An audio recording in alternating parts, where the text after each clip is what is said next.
नमस्ते दोस्तों। श्रीमद् भगवद गीता यथारूप का अध्याय 2 का भाग 7 आज पढ़ेंगे। इसकी शुरुआत यहाँ से हो रही है।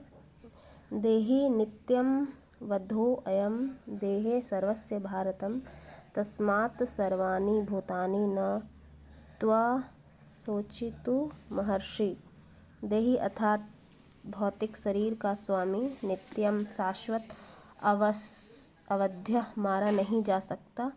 अयम यह आत्मा देह शरीर में सर्वस्य हर एक के भारत है भारतवंशी। तस्मात् अतः सर्वाणि समस्त भूतानि जीवों जन्म लेने वालों को न कभी नहीं तुम सोचितुम शोक करने के लिए अहर्षि योग्य हो। हे भरतवंशी, शरीर में रहने वाले देही का कभी भी वध नहीं किया जा सकता, अतः तुम्हें किसी भी जीव के लिए शोक करने की आवश्यकता नहीं है। तात्पर्य। अब भगवान अविकारी आत्मा विषयक अपना उपदेश समाप्त कर रहे हैं। अमर आत्मा का अनेक प्रकार से वर्णन करते हुए भगवान कृष्ण ने आत्मा को अमर तथा शरीर को नाशवान सिद्ध किया है। अतः क्षत्रिय होने के नाते अर्जुन को इस भय से कि युद्ध में उसके पितामह भीष्म तथा गुरु द्रोण मर जाएंगे अपने कर्तव्य से विमुख नहीं होना चाहिए। कृष्ण को प्रमाण मानकर भौतिक देह से भिन्न आत्मा का पृथक अस्तित्व स्वीकार करना ही होगा। यह नहीं कि आत्मा जैसी कोई वस्तु नहीं है या कि जीवन के लक्षण रसायनों की अंतःक्रिया के फलस्वरूप एक विशेष आस्था में प्रकट होते हैं। यद्यपि आत्मा अमर है, किंतु इससे हिंसा को प्रोत्साहित नहीं किया जाता। फिर भी युद्ध के समय हिंसा का निषेध नहीं किया जाता, क्योंकि तब इसकी आवश्यकता रहती है। ऐसी आवश्यकता को भगवान की आज्ञा के आधार पर उचित ठहराया जा सकता है, स्वेच्छा से नहीं। स्वधर्मपि चावेक्ष न विकम्पतु महर्षि धर्मायाधि युद्धा च क्षयो न त क्षत्रियस्य च न विद्यते। स्वधर्मम अपने धर्म को, अपि भी च निसंदेह अवेक्ष्य विचार करके, न कभी नहीं, निकम्पितुम संकोच करने के लिए, अहर्षि तुम योग्य हो, धर्मा या धर्म के लिए ही, निसंदेह युद्धात युद्ध करने की अपेक्षा, श्रेयम श्रेष्ठ साधनम अत्यंत कोई दूसरा क्षत्रिय का न मतलब नहीं विद्यते हैं। क्षत्रिय होने के नाते अपने विशिष्ट धर्म का विचार करते हुए तुम्हें जानना चाहिए कि धर्म के लिए युद्ध करने से बढ़कर तुम्हारे लिए अन्य कोई कार्य नहीं है, अतः तुम्हें संकोच करने की कोई आवश्यकता नहीं है। तात्पर्य। सामाजिक व्यवस्था के 4 वर्णों में द्वितीय वर्ण उत्तम शासन के लिए है और क्षत्रिय कहलाता है।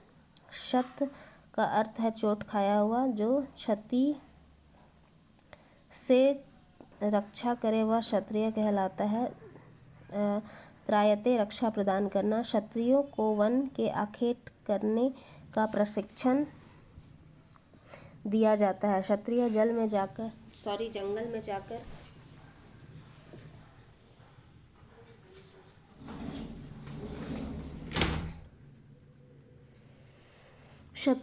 में जाकर शेर को ललकारता है और उससे आमने सामने अपनी तलवार से लड़ता था।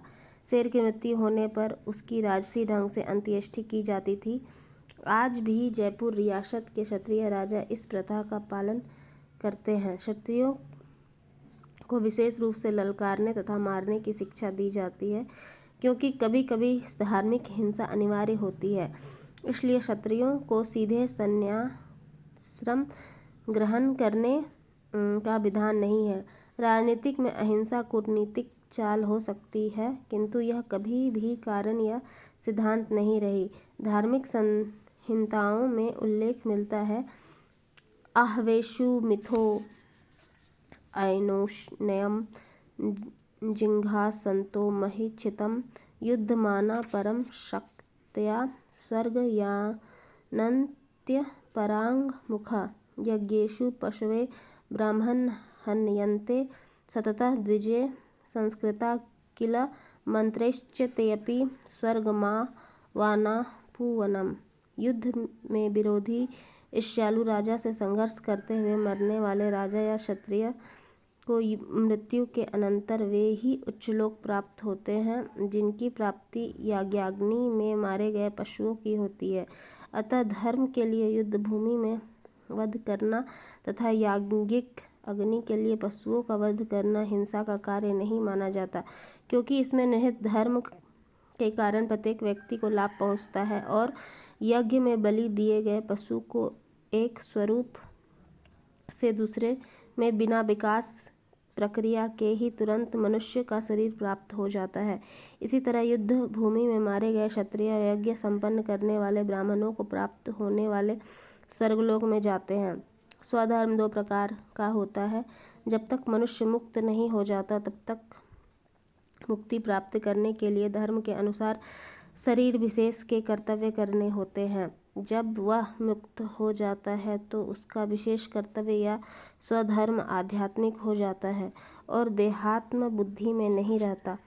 तब जब तक देहात्म बुद्धि है तब वह ब्राह्मणों तथा क्षत्रियों के लिए स्वधर्म पालन अनिवार्य होता है।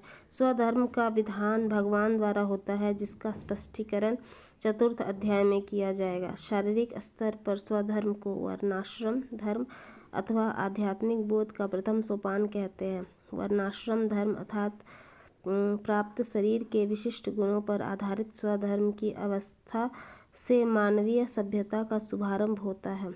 वर्णाश्रम धर्म के अनुसार किसी कार्य क्षेत्र में स्वधर्म का निर्वाह करने से जीवन के उच्चतर पद को प्राप्त किया जा सकता है।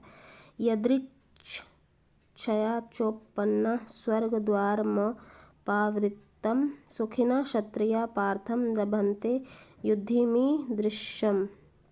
यदि यदृच्छया अपने आप च भी उपपन्नम प्राप्त हुए स्वर्गलोक का द्वारम दरवाजा अपावितम खुला हुआ सुखिनः अत्यंत सुखी क्षत्रिय राज परिवार के सदस्य पार्थ हे प्रथापुत्र लभन्ते प्राप्त करते हैं युद्धम युद्ध को ईदृशम इस तरह। हे पार्थ, वे क्षत्रिय सुखी हैं जिन्हें ऐसे युद्ध के अवसर अपने आप प्राप्त होते हैं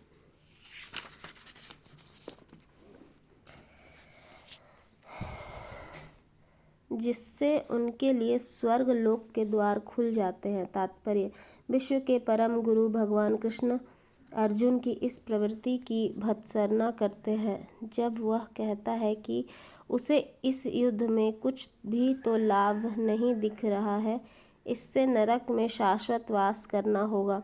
अर्जुन द्वारा ऐसे वक्तव्य केवल अज्ञानजन्य थे।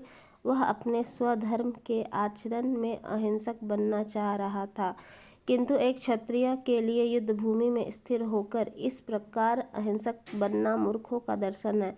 पराशर स्मृति में व्यासदेव के पिता पराशर ने कहा है, क्षत्रियो ही प्रजा रक्षणा शस्त्रपाणि प्रदंडयन् निर्जित्य पर सैन्यादि क्षितिम धर्मेण पालयेत। क्षत्रिय का धर्म है कि वह सभी क्लेशों से नागरिकों की रक्षा करे, इसलिए उसे शांति तथा व्यवस्था बनाए रखने के लिए हिंसा करनी पड़ती है।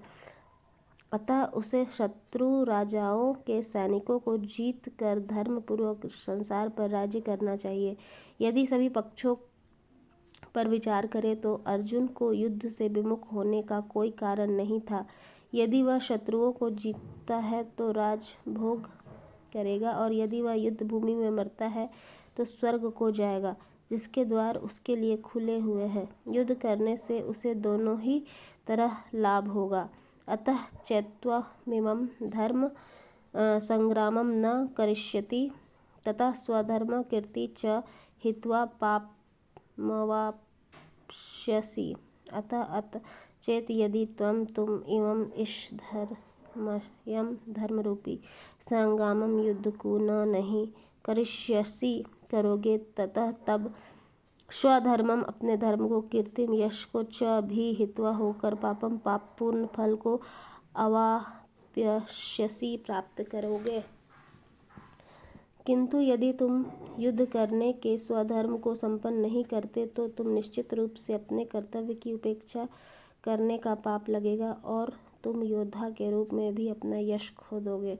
तात्पर्य: अर्जुन विख्यात योद्धा था जिसने शिव आदि अनेक देवताओं से युद्ध करके यश अर्जित किया था। शिकारी के वेश में शिवजी से युद्ध करके तथा उसे हराकर अर्जुन ने उन्हें प्रसन्न किया था और वर के रूप में पाशुपतास्त्र प्राप्त किया था। सभी लोग जानते थे कि वह एक महान योद्धा है। स्वयं द्रोणाचार्य ने उसे आशीष दिया था कि एक विशेष अस्त्र प्रदान किया था जिससे वह अपने गुरु का भी वध कर सकता था।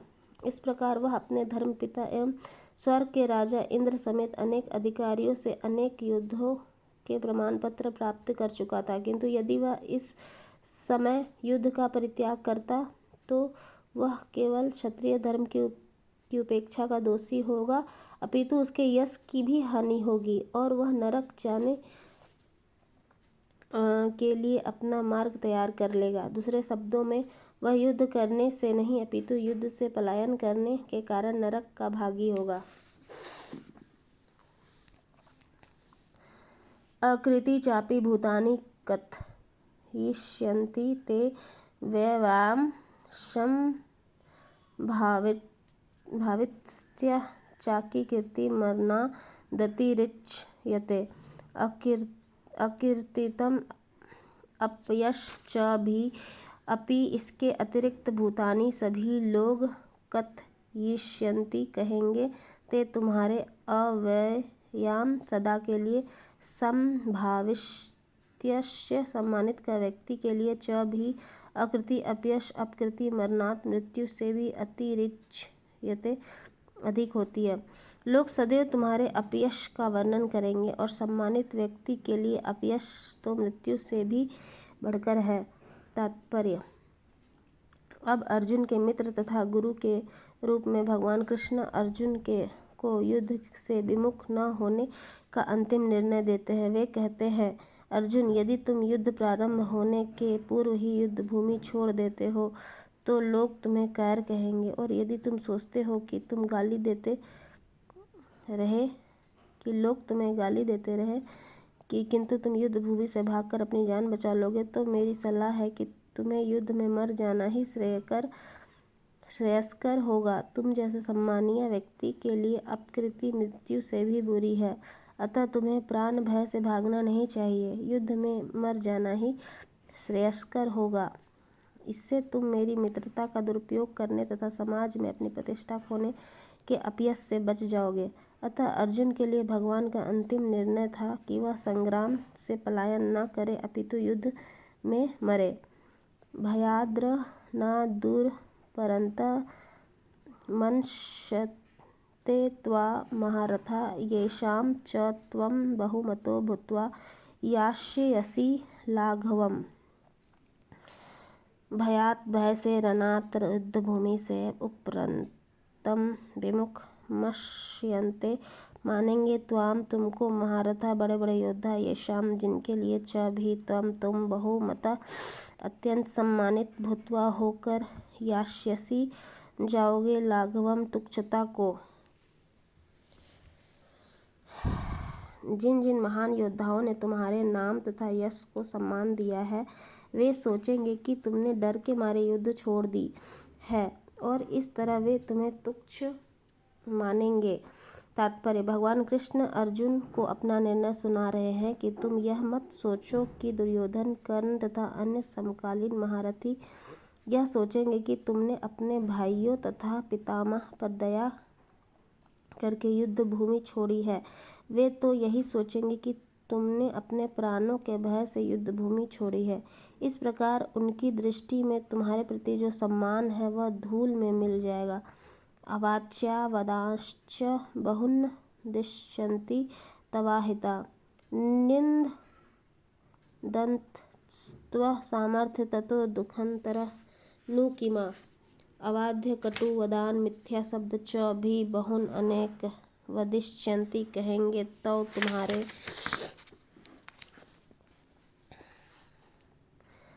अहिता शत्रु निदंतः निंदा करते हुए तो तुम्हारे सामर्थ्य को ततः उसकी अपेक्षा दुःखतरम अधिक दुखदायी नु निसंदेह किम और क्या। तुम्हारे शत्रु अनेक प्रकार के कटु शब्दों से तुम्हारा वर्णन करेंगे और तुम्हारी सामर्थ्य का उपहास करेंगे। तुम्हारे लिए इससे दुखदायी और क्या हो सकता है। तात्पर्य: प्रारंभ में भगवान कृष्ण को अर्जुन के अयाचित दयाभाव पर आश्चर्य हुआ था और उन्होंने इस दयाभाव को अनायोचित बताया था। अब उन्होंने विस्तार से अर्जुन के तथाकथित दयाभाव के विरुद्ध कहे गए अपने वचनों को सिद्ध कर दिया है। हतो वा पाप्स्यति स्वर्ग जित्वा व भोक्ष्यसे महिम तस्मादुत्तिष्ठ कौन्तेय युद्धाय कृतनिश्चय। हता मारा जाकर वा या तो प्राप्स्यसि प्राप्त करोगे स्वर्गम स्वर्गलोक को जित्वा विजयी होकर वा अथवा भोक्ष्यसे भोगोगे महिम पृथ्वी को। तात्पर्य: अतः उत्तिष्ठ उठो कौन्तेय, हे कुंतीपुत्र, युद्धाय लड़ने के लिए कृतः दृढ़ निश्चय संकल्प से। हे कुंतीपुत्र, यदि तुम युद्ध में मारे जाओगे तो स्वर्ग प्राप्त करोगे या तुम जीत जाओगे तो पृथ्वी के साम्राज्य का भोग करोगे। अतः दृढ़ संकल्प करके खड़े हो और युद्ध करो। तात्पर्य: यद्यपि कृष्ण के पक्ष में विजय निश्चित न थी, फिर भी उसे युद्ध करना था, क्योंकि यदि वह युद्ध में मारा भी गया तो वह स्वर्गलोक को जाएगा। यदि अर्जुन के पक्ष में विजय निश्चित न थी, फिर भी उसे युद्ध करना था, क्योंकि यदि वह युद्ध में मारा गया तो स्वर्गलोक को जाएगा। सुख दुखे समे कृत्वा लाभालाभो जया जयो ततो युद्धाय युज्यस्व नैनं पापयिष्यसि। सुख दुखे तथा दुख में समय समभाव कृत्वा करके लाभ अलाभ, लाभ तथा हानि दोनों, जय अजय, विजय तथा पराजय दोनों, ततः तत्पश्चात युद्धाय युद्ध करने के लिए युज्यस्व लड़ो, न कभी नहीं, एवं इस तरह पापम पाप अवाप्यसि प्राप्त करोगे। तुम सुख या दुख, हानि या लाभ, विजय या पराजय का विचार किए बिना युद्ध के लिए युद्ध करो। ऐसा करने पर तुम्हें कोई पाप नहीं लगेगा। तात्पर्य: अब भगवान कृष्ण प्रत्यक्ष रूप से कहते हैं कि अर्जुन को युद्ध के लिए युद्ध करना चाहिए, क्योंकि यह उनकी इच्छा है। कृष्ण भावनामृत के कार्यों में सुख या दुख, हानि या लाभ, जय या पराजय का कोई महत्व नहीं दिया जाता। दिव्य चेतना तो यही होगी कि हर कार्य कृष्ण से निमित्त किया जाए। अतः भौतिक कार्यों का कोई बंधन फल नहीं होता। जो कोई सतोगुण या रजोगुण के अधीन होकर अपनी इंद्रिय तृप्ति के लिए कर्म करता है, उसे अच्छे या बुरे फल प्राप्त होते हैं, किंतु जो कृष्ण भावनामृत के कार्यों में अपने आप को समर्पित कर देता है, वह सामान्य कर्म करने वाले के समान किसी का कृतज्ञ या ऋणी नहीं होता। भागवत 11:5-49 में कहा है कि 11:5-41 में कहा गया है कि देवर्षि भूताप्त नृपा पितॄणां न किन्नरो न्यायमृणी च राजनं सर्वात्मनाय शरणय गतो मुकुन्दं परिहर्त्य कर्तव्यम्। जिसने अन्य समस्त कार्यों को त्याग कर मुकुंद श्री कृष्ण की शरण ग्रहण कर ली, वह न तो किसी का ऋणी है और न किसी का कृतज्ञ, चाहे वे देवता, साधु, सामान्य जन अथवा परिजन, मानव जाति या उसके पितर ही क्यों न हो। इस श्लोक में कृष्ण ने अर्जुन को अप्रत्यक्ष रूप से इसी का संकेत किया है। इसकी व्याख्या अगले श्लोक में और भी स्पष्टता से की जाएगी। आज के लिए इतना ही। धन्यवाद।